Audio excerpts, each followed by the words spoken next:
पाकिस्तानी शाहीन आज यूएई में काली आंधी से टक्कर लेंगे। सरफराज की कप्तानी पर एतमाद करते हुए शहरी कौमी टीम की जीत के लिए पुरुम्मीद नजर आते हैं। जी, पाकिस्तान और वेस्ट इंडीज़ दो अच्छी टीमें हैं, लेकिन बासित पाकिस्तानी हमारी जो नेक ख्वाहिशात हैं वो पाकिस्तानी टीम के साथ हैं और उम्मीद है कि सरफराज की कप्तानी में जो है वो पाकिस्तानी टीम जो है वो वेस्ट इंडीज़ को शिकस्त देगी और पाकिस्तान के जो पाकिस्तानी हैं उनकी दिली ख्वाहिश जो है वो पूरी होगी।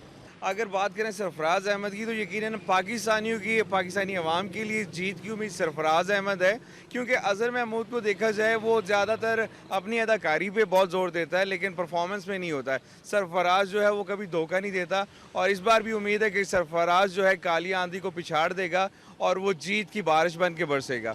और अगर हम बात करें मोहम्मद आमिर की तो मोहम्मद आमिर वैसे ही आपको पता है बड़े बड़े उससे बैट्समैन डरते हैं और वो जो होगा मैच में विकेट्स लेगा और मैं बहुत यकीन से कहता हूँ कि वो हैट्रिक तो लाजमी करेगा इस बार। पाकिस्तान की टीम की अगर बात की जाए तो सब प्लेयर बहुत अच्छे हैं, बहुत ही स्ट्रिक्टली वो मेहनत कर रहे हैं और एक दूसरे के लिए खेल रहे हैं, मुल्क और कौम के लिए खेल रहे हैं। इंशाल्लाह सरफराज की कप्तानी में इंशाल्लाह पाकिस्तान जीत के ही वापस आएगा।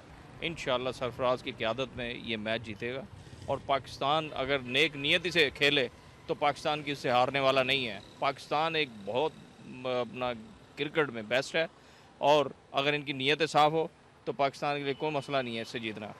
अब पाकिस्तान वेस्ट इंडीज़ का मैच है तो बड़ी खुशी हो रही है। फेवरेट टीम तो वो अपना वेस्ट इंडीज़ है, तो उम्मीद करते हैं शायद पाकिस्तान जीत ही जाए, वरना कोई चांस नज़र नहीं आता जीतते हुए।